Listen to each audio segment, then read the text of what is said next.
Welcome to the Locked On Titans podcast. I am your host, Tyler Rowland. Titans fans, it is a Twitter Tuesday edition of the Locked On Titans podcast, and that means you, the listener, are in the driver's seat for today's show. We're going to talk about what you all said you would want the Titans' final loss to be on the year if they only lost one more game, and I'll be answering all of your questions in a mailbag segment. All of that and more on a Twitter Tuesday edition of the Locked On Titans podcast. Let's get it. You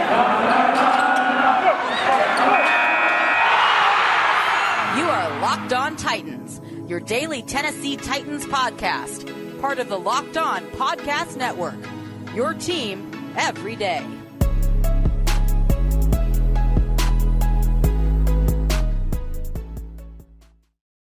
Titans fans, it is a Twitter Tuesday here on the Locked On Titans podcast. So that means we have a lot to discuss, topics that you either gave your answer to or questions that you gave to me. Before we get into all of that, got to thank you guys for making the Locked On Titans podcast your first listen every day. If this is your first ever listen to the Locked On Titans podcast, make sure that you subscribe on whatever platform you do stream. You're going to find the Locked On Titans podcast there and for free. Make sure that you also subscribe to the Locked On Titans YouTube channel. Smash that notification bell so you know when all of my content goes live. Follow me on Twitter at TicTacTitans and follow the show Facebook page at Locked On Titans Pod. But with all of that being said, time to dive into a Twitter Tuesday. Before we get into that, the only portion of the show that isn't determined by you or some roster moves, the Titans cut left tackle Bobby Hart after two uninspiring performances. They got rid of defensive lineman Armani Bledsoe. They also will have the opportunity to activate Derek Roberson, the edge rusher, and with Bud Dupree and Ola Adeni dealing with injuries, his activation does loom large. So those are the roster moves to know and to think about going forward. Now, the one thing that I want to start off this Twitter Tuesday with is a poll that I put out to you guys on Monday asking you if the Titans lost one more game this season, who would you want that loss to be to? Now, based on the answers that I got back of the near 1,000 people that voted, I'm a little concerned about your guys' thought process on this one. So, the Titans right now are 8-2.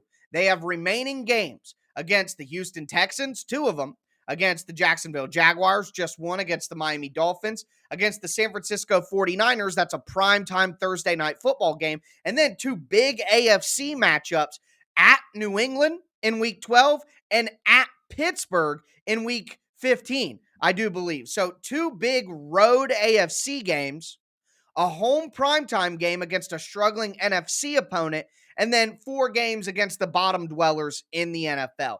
If you had to choose which of those games the Titans lost for their final loss of the year, what game would you choose? Now, of course, the Titans could lose more games than that. That's absolutely could be the case. I'm not saying that's not a possibility here, but, and they could win all of their remaining games as well. I think at least 1, maybe 2 slip-ups still remains realistic. Well, you all voted 60% for the New England Patriots. That would be the last game that I would want the Titans to lose in this stretch. And let me break it down why. The New England Patriots are a good team. They are fighting for a top seed in the AFC right now. If the Titans lose that game, that's an AFC conference loss, which hurts them in the tiebreaker. And New England is a team they could be fighting directly with for the tiebreaker. So I don't understand how New England would be that one. I mean, if the question was, which team do you think's most likely that the Titans will lose to remaining? Then yeah, I guess New England would be the answer, but that wasn't the question. The question was, which team would you want the loss to be to? So if you're watching on YouTube, throw your answers down below in the comments. Which of those teams would you want your loss to? Pittsburgh came in second at 15%. For the same logic as New England, no. Pittsburgh is fighting for a playoff spot. Pittsburgh is an AFC team who you could go 1v1 against for a seed if things go bad for the Titans. Absolutely not. Those would be the last 2. For me, the 2 top choices are the two lowest choices on the poll. San Francisco. Nobody wants to lose a primetime game at home. I get it. It's right before Christmas. It would suck for the Titans to lose that game. But at the end of the day, it's an NFC game. And if the Titans win all their games, win against New England, win against Pittsburgh, win against Jacksonville, win against Houston, 4 AFC games, they're 9-1 in the AFC. There's no way they're losing the number one seed at that time. So if I had to choose, my answer would easily be San Francisco because it's the least punitive to the Titans' chances at the number one seed. NFC game. I know that it's primetime. I know you guys hate losing primetime games because it really has an impact on the national narrative. But I don't care about that. The Titans are 8-2, and you got people like Keyshawn Johnson saying that they're not a real 8-2 team. It doesn't matter what the Titans do. They're never going to get the national respect unless they win the Super Bowl. When they do that, it'll all change. Until then, it won't. So why would I care if the national media is going to be down on the Titans if they lose a primetime game to San Francisco?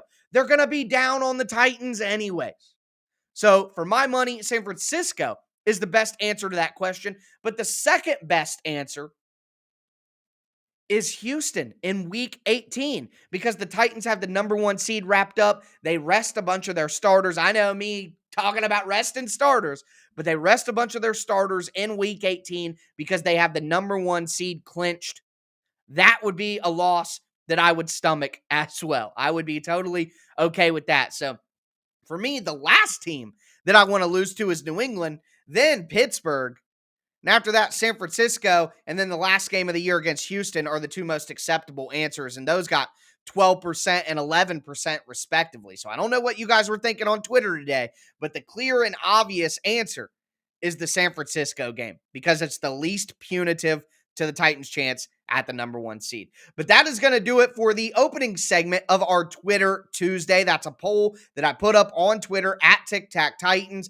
I appreciate all you guys for answering that, giving your input, even if you're a little crazy for the answers that you picked. But either way, we're going to continue the Twitter Tuesday by diving in the mailbag during the season. So busy with the content schedule, don't get a lot of time to answer your questions in a mailbag. Just want to remind you, you can send your mailbag questions to me at Tic Tac Titans on Twitter or put them as a 5-star review in Apple Podcasts, and I'll make sure to get to those. Before we do dive into the mailbag, though, got to tell you guys about beachbound.com. In life, we're all bound for different things. With beachbound.com vacations, you can be bound for adventure, bound for passion, bound for discovery, or bound for togetherness, bound for immersion, bound for rejuvenation. Or you may be bound for encountering the unexpected. Personally, when I'm at a beach resort, I'm bound to end up at the poolside bar or maybe creating my own taco flight. As long as I've got a good view and a good drink in my hand, I'll be happy as can be. With beachbound.com, you can find the perfect beach vacation for you no matter what you are looking for. Plus, winter is coming, folks. It's getting cold. Look, I'm wearing a hoodie. I thought about throwing on the toboggan. It's getting chilly out there. It's the perfect time to get away to a beautiful, warm, sandy beach. And you can do that at beachbound.com. So what are you bound for? Visit beachbound.com today.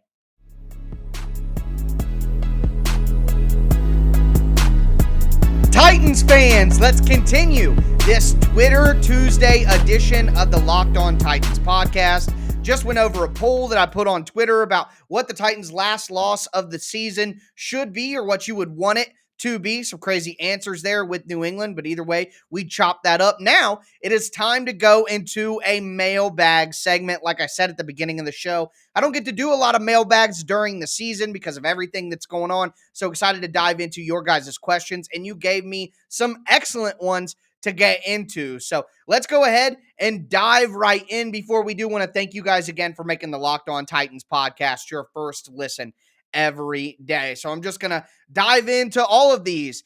My guy Felipe on Twitter, he said, "Hey, Tyler, I think we should really get some depth in the wide receiver room. Julio Jones is never healthy. AJ has a lot of ups and downs. What do you think of Golden Tate? Do you have any other ideas?" So Felipe, number one, the Titans are going to solve the problem from within, like they've been doing. We talked about all this depth that the Titans had at wide receiver going into the year. So, how could the Titans look for wide receiver help outside of the building? That doesn't make sense. If the Titans have great depth at the position, then they shouldn't need to. Now, they've lost Julio Jones for about a month, they've lost Cam Batson from earlier in the year. We've seen some other injuries, but with A.J. Brown still out on the field, even though he's up and down, Marcus Johnson looking like he could be a solid addition. And then guys like Chester Rogers, Nick Westbrook-Akina, Des Fitzpatrick got some run finally, the 4th-round rookie pick. So you like to see that. Now, what I will say is I was interested in Golden Tate in the offseason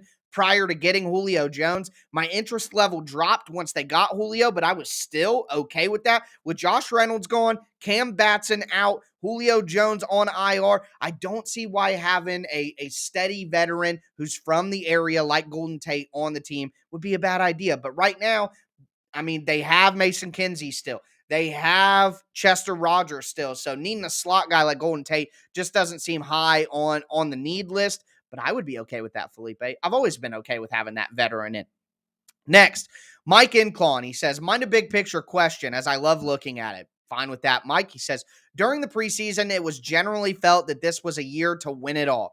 Do you reckon the championship window is a bit wider with the emergence of the defense? No, I don't, because the Titans Super Bowl window is dependent on the offense just as much as the defense. And Derrick Henry starting to break down already, a load-bearing injury with the Jones fracture. So I can't expect Derrick Henry to be healthy full 17, 18 weeks going forward. Ryan Tannehill's contract will be up after next year. Julio Jones can't stay healthy now. How's he going to stay healthy into the future? The Titans would need to find another explosive player on offense in the next off season for them to extend the window by another year. But no, I don't think that the championship window is extended. I think the championship is just more realistic now this year or next year.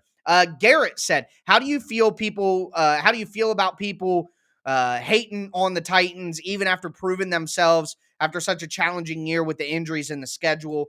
There's been a lot of media hate for the Titans. Keyshawn Johnson, like I mentioned, calling the Titans a fake 8-2 team. A lot of people just not respecting their accomplishments. And like I said, that's going to happen until the Titans win a Super Bowl and set themselves apart as a franchise who can get it done.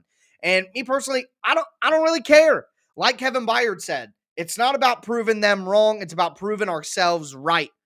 None of that matters towards the Titans season. That's all stuff that we just, you want to hear people talk good about your team. So none of that stuff actually matters to the football. So how do I feel? I feel like I don't really care. Next question here. DNS. Naran. I think your name is Naranjo Diego. Hopefully I did that right. But is Logan Woodside better than Trevor Simeon? I guess so, because he is our backup. No. You guys saw Trevor Simeon out there. He wasn't awesome, but he's a low-level starting quarterback, a high-level backup. Trevor Simeon is definitely a better football player than Logan Woodside. I mean, there's no question about it. So Logan Woodside is cheaper, though. And that's what mattered to the Titans, is having a cheap player. So moving forward, Dale Big Sam. My guy, Dale Big Sam. Hope you're doing well, man. Appreciate you always sending in some questions. He said, do you think that the Marcus Johnson we saw Sunday will be the Marcus Johnson we get the rest of the season? Yes, as long as he's healthy. Marcus Johnson has always been a solid player. Now, Marcus Johnson isn't a game breaker. He's a good 3rd, 4th wide receiver in your nucleus to play outside, but there's no reason. Marcus Johnson was being manned up by Marshawn Lattimore for a lot of the game. So if Marcus Johnson can get 5 catches, 100 yards on Marshawn Lattimore, then as long as he stays healthy, why can't Marcus Johnson keep doing it? And that's the biggest thing for Marcus Johnson throughout his career. It's been health. So got to keep that up. That Ginger Mania 24 on Twitter said, what's going on with A.J. Brown? Well, for my money, I think he's still a little banged up. I was rewatching the game earlier today multiple times, and every time that he went to the ground, he looked slow getting up. So it looks like maybe AJ's a little bit banged up, but teams are giving him a ton of attention right now too. That's why Julio Jones was so important. And without Julio out there, are teams really that worried about Marcus Johnson? Chester Rogers, Nick Westbrook-Akina? Who cares? We'll let those guys beat us, no problem. And the Titans shouldn't have beat the Saints if they didn't shoot themselves in the foot with the 2 missed extra points. So AJ's getting a lot of attention. I also think that he's a little beat up as well. Peter Jones. Peter said, how do we get the run game going without the king? If not, can we be a pass team with the current roster? Do we need to rely on defense and special teams until Henry returns? The last thing you said there, rely on defense and special teams. A lot of the Titans' remaining games are against football teams that aren't that good, and they aren't as good as the Titans. And if the Titans can play complementary football and have good defensive performances and have their special teams help them out, that should be enough to help them win, because the reality is the Titans aren't going to have explosive plays in the run game when Derrick Henry is gone. They're going to be able to get those 2-3 yards, have a 9-yard run, 7-yard run, 11-yard run here and there. They're going to be able to do that, but Derrick Henry's not going to take 160 yards or 70 yards right now because he's gone. So that's the problem with the run game. The run game just needs to be efficient. Now, 2.3 yards per carry isn't going to get it done, but you guys got to keep this in mind. The Rams and the Saints are two of the best defenses in the NFL. So let's see how the run game looks against the Texans this weekend.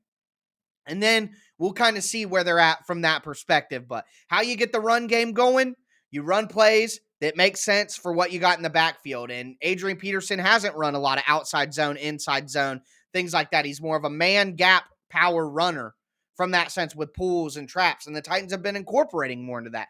And as for whether they can be a passing team with the current roster, maybe when they had Julio, but now that they don't have enough threats in the passing game to really rely on that. So they're just going to have to keep chugging and make sure that the defense and the special teams helps them out until they can get Henry back for the playoffs. Hopefully.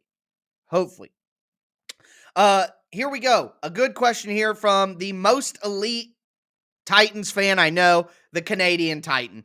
And he says, what has been the biggest surprise this season in regards to the Titans? On the flip side, why is Tennessee Tickle Monsters the best possible name for our front four? My biggest surprise has been the secondary. They've had Greg Maben out there. They've had Chris Jackson out there. The rookie Elijah Molden out there really producing at cornerback for them. Breon Borders before getting cut and then put back on the practice squad. Had some good plays in a few games early in the season. Christian Fulton has been out. They lose Caleb Farley as well. And then at safety, Dane Cruikshank being a man matchup for tight ends at 6'1", 210. What he's introduced into the Titans scheme and allowed them to play dime personnel with 6 defensive backs with Cruikshank as a sub-package linebacker. I think Dane Cruikshank has been my overall biggest surprise of the year, what he's given to the Titans. I did not expect that. But the secondary playing so well for most of the season has been the biggest surprise to me. I'm not surprised by the pass rush.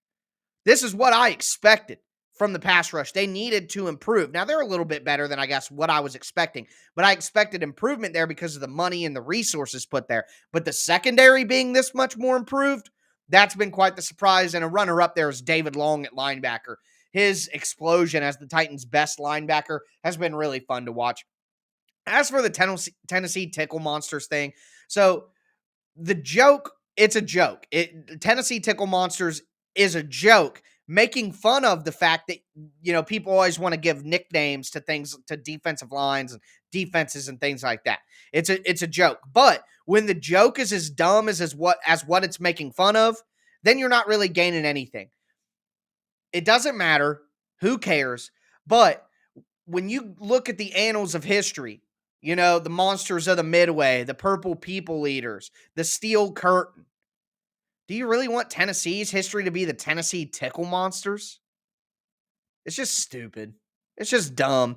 And I don't like the people who made it up so much that I'm just going to run with it because I'm loyal to them. I don't care. It's stupid. It's just stupid. There's no way around it. I'd rather them just be called Tennessee's Front Four. I mean, who cares? Tennessee Tickle Monsters is dumb, man. It's like when you see those movies from the 80s and everybody in the high school votes the ugly guy or the ugly girl as prom king or queen, that trope in 80s movies. It's like that. It's just stupid.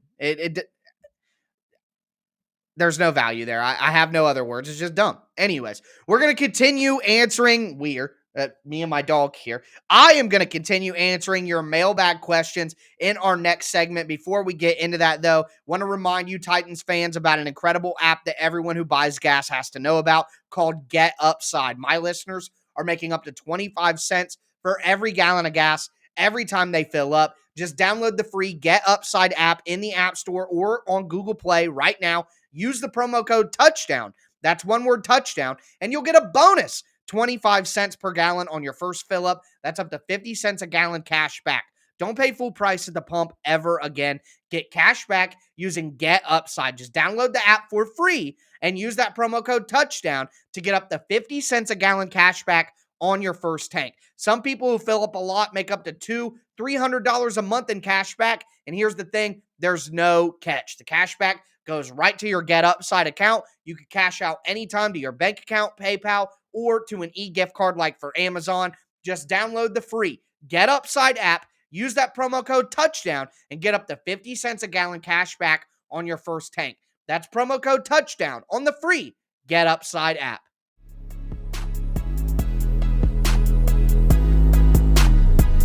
Titans fans, let's cap off this Twitter Tuesday edition of the Locked On Titans podcast. I'm going to continue answering your questions in a mailbag segment. We had some fun with some very in-depth Tennessee Titans questions there in our first segment, but now I'm going to have a little bit of fun and answer some off the wall, off the beaten path questions for you guys. But I want to thank you again for making the Locked On Titans podcast your first listen every day. As for your second listen, make sure that you check out the Locked On Bets podcast, hosted by your boy Q and handicapping expert Lee Sterling, giving you all the best gambling advice that you could ever need. Make sure to check out the Locked On Bets podcast, part of the Locked On Podcast Network, wherever you get your podcast. But let's dive into some of these, like I said, off the beaten path questions. So, number one from Scoochie Steve. He says, okay, Tyler, so you're having a few of us loyal podcast listeners over for a game on Sunday. Walk us through your ideal setup. What are you putting out for food, and is it homemade? What drinks are you serving? Or we're headed out. Where are we going? What's the vibe? Okay, so I'm staying in. I'm having the house party, couches, recliners, big TVs, sound bar, all of that. But not just because I want to watch the game in style, but because of a little bit of fun before. Everybody, so 1 o'clock is the start of the game. Everybody comes over at about 11:30. We're tossing cornhole in the backyard, passing football, throwing dice on my back patio, gambling some money, having some fun. Might throw a couple bets out on spreads with some of the fellas, just yuck it up and have a good time, drink a couple of beers. Then, talking about the food, I make a special chip dip that I call Magic Dip. I'm not going to tell you what's in it, but I will tell you the secret ingredient. Magic. So I'm having some magic chip dip that I make, my personal recipe. I'm going to have that out. Also, I love nachos. So I'm going to have some pulled pork and a nacho station. Get yourself some of that. And then I make homemade air fried wings. I make the sauces fresh. I got a spicy garlic, a lemon pepper that I really like. Make some honey barbecue. All that stuff, absolutely delicious. I have an Asian zing style that I like to mix in with some soy sauce and some red chili flakes, some rice wine vinegar, things like that. Just really mix it up in there, some honey in there. Oh, let's go. So we're having pulled pork nachos, we're having chicken wings, and we're having some magic chip dip, some beer, some gambling before the game, all checking out 2 monster screens. I'll throw a third screen in there if somebody's got a game that they're really looking to check out other than the Titans and Red Zone. So that would be the vibes, sir, of what I would be looking at. Drinks, for me, got to have some beers, but I'm a big gin guy. I like to have a gin and tonic, maybe a gin and Sprite. So I'd have gin on there, and you can never go wrong with a little bit of Jack Honey and some lemonade. So that would be on the menu as well. Great question there. I do appreciate that. The next question that I have here is going to come from Tyler Chandler. And he says, on a scale of 1 to 10, how much do you miss Caruso? So if you guys don't know, I'm a big Lakers fan. And don't be calling me a bandwagon fan either. I've been a Lakers fan since 1997, Kobe Bryant's rookie season. There's no bandwag. There's no bandwag in my blood, okay? Alex Caruso was kind of a gritty, unsung hero, kind of like the Titans tight ends this year. A guy who makes impact plays. He was great on defense, understood how to screen for LeBron even as a guard. I miss Alex Caruso 10 out of 10. And the fact that the Lakers didn't re-sign Caruso, although they could have, is despicable. The owner of the Lakers, Jeannie Buss, just got cheap and didn't want to pay extra luxury tax, and they let Caruso walk to the Bulls without even countering the offer. Just disrespectful when billionaire owners who have the second most valuable franchise in the NBA don't spend money when the team's in a championship window. Just gross. God, Tyler, why'd you have to get me on Caruso, man? I told you not to do that. Either way, moving forward. This is a great question from Slappy. He says, let's go. Hey, let's go. I'd love to know how you actually watch football on Sundays. The ball is snapped. What is the first thing that you are looking at as the play develops? The O-line, the quarterback, where do your eyes go? So, number one, I'm always sitting on my couch. I have my notebook in front of me. And Slappy, the process starts before the ball is snapped. I look at formation. What's the splits? Are they tight? Are they spread out? Where's the strong side? Where's the weak side? Also, I got a really good tip years ago, maybe a decade ago. It said, look for the open area of grass, and that's probably where the ball is going to go. So I always look for where's the open spot on the field. I look at the formation to see if it's spread or condensed, and I look at the personnel as well. Who is in there? Are the Titans in dime? Are they in nickel? Are they in base? What's the offense doing? You know, all those different things. Once the ball is snapped, for me, I try to peek at the offensive line real quick just to get an idea of what their goal was up front. But then, like everybody else, I go to the ball. I look at the quarterback, watch what he's doing. It's basically impossible on the TV copy to really know what's going on with the routes and the coverage. So I try not to focus too hard on that. If I can see something underneath in the TV copy that's zoomed in, then I'll hit on that. But I check formation, I check personnel, then I check the offensive line, then I go to the quarterback and go to the ball. So that's kind of how I do it. But to tell you the truth, Slappy, and to be full front honest with you guys, I'm still trying to learn. I still have a ton to learn. There are people that know millions times more about football than I do. And I still, that's one of the questions that I ask people when I talk to people who I really respect their football opinion and know that they've lapped me. I always ask them, what is your process for watching plays? What's the first thing you run for? So that's a great question, Slappy, but that's my answer for my high school diploma football knowledge, I guess. Varney Vale, this question was awesome. If you were a GM for a new franchise, what would your strategy to building a dynasty be? GM mode also, pineapple on pizza, yay or nay? Your answer to the second question will dictate if I continue listening to the pod. Haha, just kidding. Kind of. I love that, Varney. Also, Varney, I like your new profile picture, man. Sweet logo. For me, I am looking for a stud quarterback because that raises everything around you. And then after that, I'm building in the trenches. I want a good offensive line. I want a good defensive line. That's always going to be my key when building a football team. You need to find the quarterback, but until you do, build the O-line, build the D-line, build out from there. Everything will be okay. That's my general philosophy. And pineapple on pizza is a yay, but it just depends on the toppings. Anything can be on a pizza. Everything belongs on a pizza. That's the best part about pizza. You can do anything. I love a barbecued pulled pork pizza. My favorite pizza in the world is a chicken, bacon, Gouda cheese, red onion, green onion, chipotle crema called the chicken Gouda on thin crust. That's my favorite pizza ever. So for pineapple on pizza, I actually had a Cuban pork pizza just last week that had pineapple on it with jalapenos and pulled pork and some cheeses and some onion. I mean, it was delicious. So for me, if you got bacon, jalapeno, onion, pineapple, beautiful. So as long as I got bacon with my pineapple, pineapple does in fact go on pizza. This is a really great question as well. I really like some of these off the beaten path questions that you guys asked. From Caleb Dyson. He says, favorite and least favorite big name sports media personalities, like the one that you will listen to on any subject, and then the one that makes you want to punch a wall every time they open their mouth. Okay, so I'm going to do this quickly. The people I don't like, and it's usually former players that I don't like because I feel their analysis is the least in depth. They don't do the homework because they feel like they're qualified enough as is. And that's not the truth. Marcellus Wiley for football, that dude says nonsense. Keyshawn Johnson as well. I do like Keyshawn sometimes, but his take about the Titans not being a real 8-2 team, nonsense. Scottie Pippen is the worst, man. He is awful. And Shaq and Chris Webber on TNT for basketball.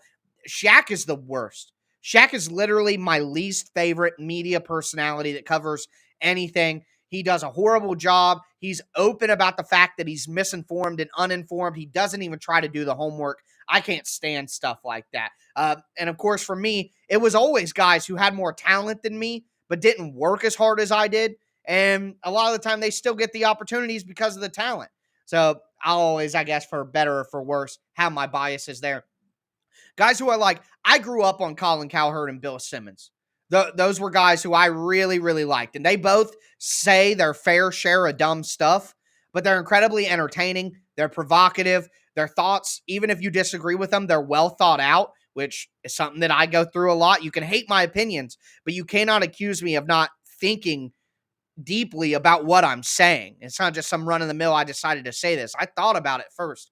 So I always appreciated that. I think Nate Burleson and Kyle Brandt, both Good Morning Football guys. Well, Nate Burleson's kind of moved on, but I think they both do great jobs actually knowing what they're talking about while being entertaining as well. Former players who I do really like, Kendrick Perkins, Ryan Clark, Dan Orlovsky. I think they do great work, even if they hate on the Titans sometimes, whatever. Perk called the Titans to win the Super Bowl, so I love him. Ryan Clark and Orlovsky, they could say some crazy stuff here and there, but they do in-depth football breakdowns on ESPN. I got to support that kind of content. Also, I can't lie to you guys. My talking heads, I love Stephen A. Smith. He's the GOAT, man. He's the GOAT. Nick Wright, I hated Nick Wright. My answer, if you asked me 2 years ago for who I want to punch anytime I see him, it'd be Nick Wright.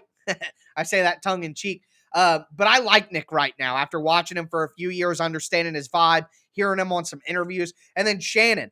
I just love how authentic Shannon Sharpe is. He doesn't hide his personality at all. He doesn't water himself down at all. He is authentically him, and I find that fantastic. What I will say is, guys, I'm always going to have a bias, a positive bias towards media. I don't care if Stephen A. Smith is wrong every time. I don't care if Nick Wright is wrong every time. Colin Cowherd, Bill Simmons. What you guys got to realize is, and I say this all the time to people when they try to gotcha on me for being wrong about something.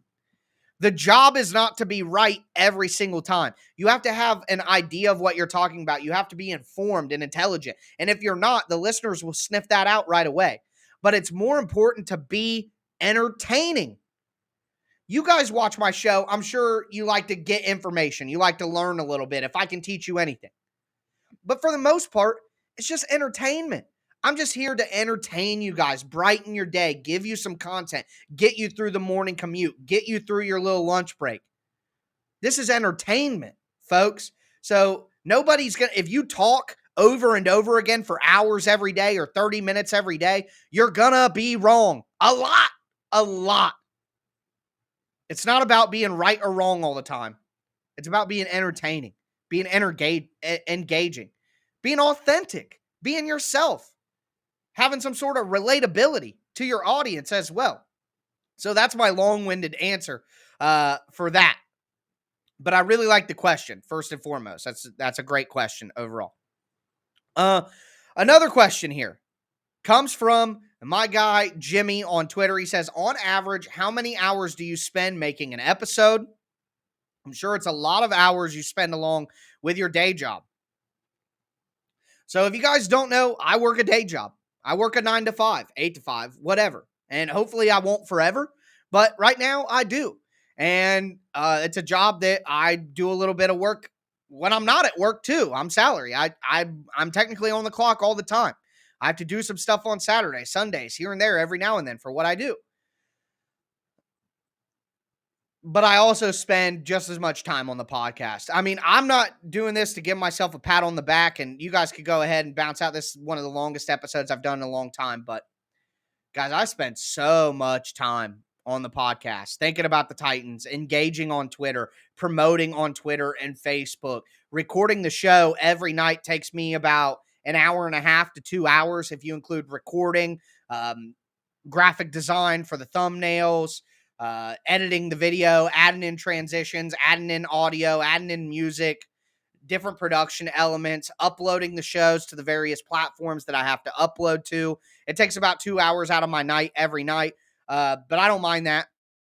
At the end of the day, it's a labor of love. I do get paid, and I appreciate all of it all the time. I'm grateful, so I don't want to seem like I'm not, but I spend about 10 to 12 hours every week watching film. I spend about another 10 hours doing film cut-ups. I spend about 2 to 3 hours writing the weekly film study article. And that doesn't even count all the mental hours that I'm just constantly thinking about the Titans, constantly tweeting. Yeah, I can't even give you like an actual rounded total. Just know that every single hour of my life, essentially, I think about the show while I'm working. I just multitask everything. So, I would say probably, I guess if I had to, probably 30 to 40 hours a week. I'm doing Titan stuff along with the 50 hours, 55 hours that I do my regular job. So, I don't sleep a lot, but I can sleep when I'm dead. I'll cover the Titans for now. I'm blessed to do this, and thank you all for listening. It's been a really long episode. If you stayed through to the end, thank you so much. You guys drove the show today. I appreciate you all. That's going to do it for me today. As always, I am your host, Tyler Rowland, and this was Locked On Titans.